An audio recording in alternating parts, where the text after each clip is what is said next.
Hello students, how are you all? I hope you are doing well. Today we're going to read a picture story. Yes, and the story's name is Naughty Manku. Let's begin. Manku Monkey was very naughty. He was greedy too. He never shared food with his brother.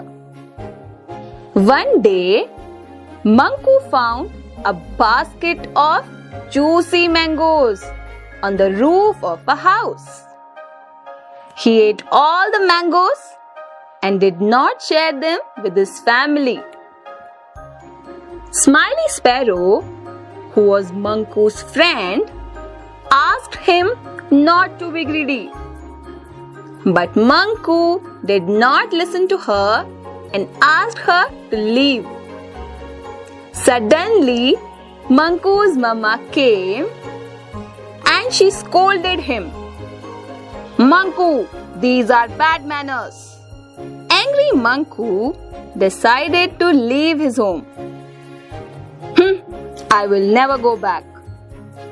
After walking and jumping from tree to tree, Manku got tired and hungry.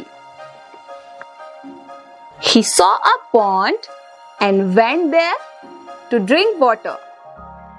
Suddenly, a big crocodile appeared and attacked Manku. Manku got